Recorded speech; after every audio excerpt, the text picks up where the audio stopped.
As the prospects for negotiations between the Palestinians and Israelis seem remote, there have been calls for a one-state solution.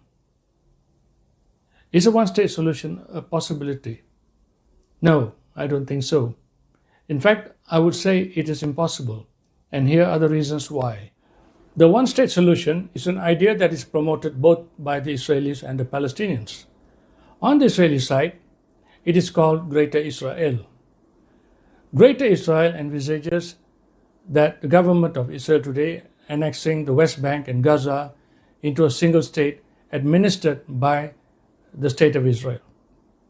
Presumably, the Palestinians who are living in these territories would automatically become citizens. They would be something like the Arab Israelis who are living inside Israel today.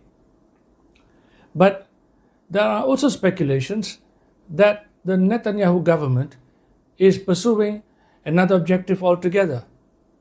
It is argued by the Palestinians that Israel is eradicating all traces of Palestinian cultural heritage so that at a later stage the occupied territories can be incorporated into Israel.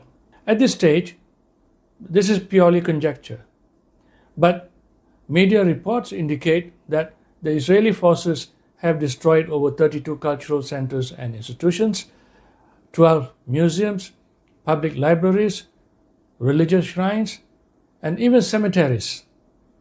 At least 22 archaeological and historical sites are said to have been damaged as well.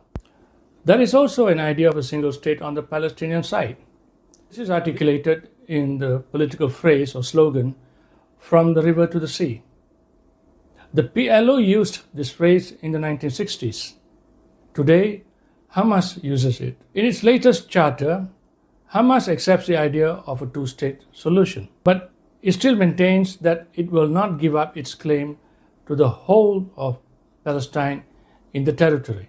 In effect, it is like Greater Israel, only this time the Palestinians would be in charge instead of Israel. It is not clear how Hamas envisages the status of the Jews who would be residing in this land. There is also another version within certain academic circles. This considers a federal form of a government. The whole state would comprise of territories or districts which would become components of this so-called federal state.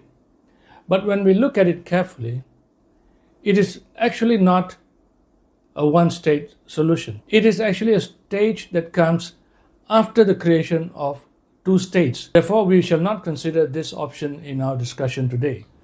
Let us for a moment now assume that we have somehow got a single state. How will it look like? Let us look at the numbers. The total population of Palestinians in the occupied territories today is about 5.5 million.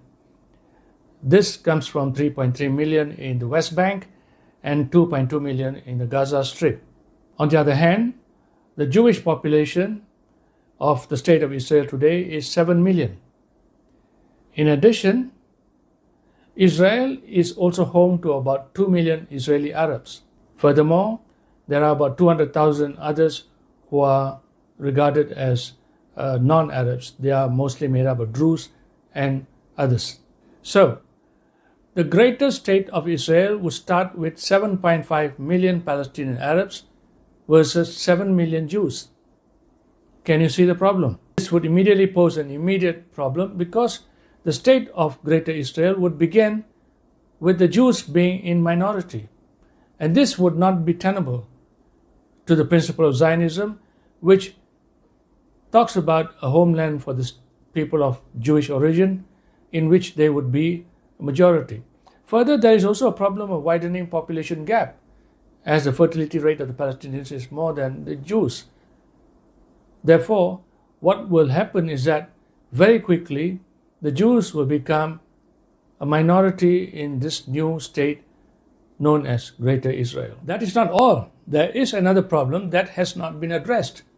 It is generally known as the right of return of the Palestinian refugees who fled their lands in 1948 and their descendants today.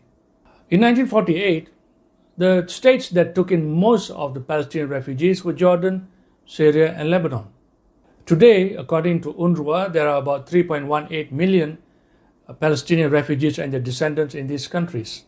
If a new single state were to be created, it would certainly put pressure to allow the return of these refugees once and for all. This could very well result in security problems for the new state. A real example of this scenario has in fact played out in the case of Lebanon. Let me share a simplified version of that country's history. Lebanon was originally a small territory known as Mount Lebanon, where the Christians were in the majority. Under the French Mandate, the Christian Lebanese pushed for the creation of what was to become known as the Greater Lebanon. Lebanese requested the French to annex parts of what was Syrian territory and attach it to the Mount Lebanon so that it would become a much bigger country and would have access to the seaport of Beirut. Well, that happened. But what also happened was that the new territory came with a sizable Muslim population that diluted Christian dominance. I'm cutting the story short here, but many years down the road, when the Palestinian refugees fled into Lebanon, followed by the PLO, relations between the Christians and Muslims became strained, and ultimately this led to the Lebanese civil war.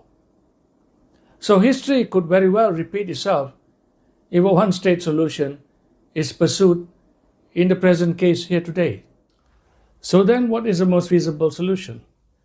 As Sherlock Holmes said, once we have eliminated all possible options, then whatever remains, however improbable, is a correct answer.